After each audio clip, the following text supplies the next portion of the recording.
இன்றைக்கு அரசியல் உளவு பார்வை மூலம் தேர்தலுக்கு பிறகு எடுக்கப்பட்ட சர்வே குறித்து பார்ப்போம்.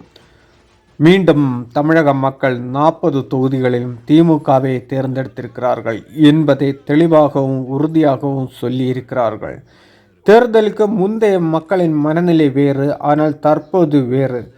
தேர்தலுக்கு முன்புள்ள மக்களின் மனநிலையை வைத்து பார்த்தபோது நாம் தமிழருக்கு சாதகமாக இருந்தது. குறிப்பாக 2 தொகுதிகளில் வெற்றி, அத்துடன் 17 தொகுதிகள் 2ஆம் இடம். குறிப்பாக வாக்கு வங்கி கிட்டத்தட்ட 30லிருந்து 37% என்று அசுர வேகத்தில் இருந்தது.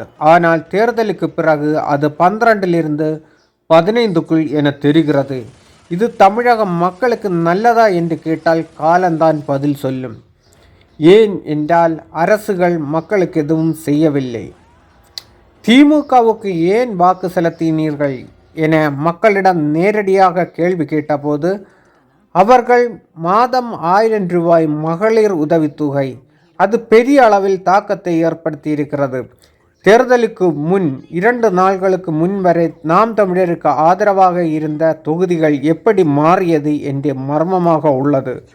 குறிப்பாக தமிழக எல்லையான குமரி மாவட்டத்தில் கனிம வள கடத்தல், அண்டை மாநில கழிவு கொட்டுதல் போன்ற பிரச்சனை திமுக அரசு கண்டுகொள்ளாமல் இருந்ததும் மற்றும் விஜயதரணி பிஜேபிக்கு கடைசி நேரத்தில் போனதும், திமுக காங்கிரஸ் கூட்டணிக்கு வாக்களிக்க மாட்டோம், நாம் தமிழருக்கு இந்த தடவை வாக்களிப்போம் என்று மக்கள் திரும்பவும் திமுக காங்கிரஸ் கூட்டணிக்கு வாக்களித்திருக்கிறார்கள். அதுபோல தமிழகம் மொத்தமாக கடைசி நேரத்தில் திமுக புயலாக வீசியிருக்கிறது என்பது தெளிவாக தெரிகிறது.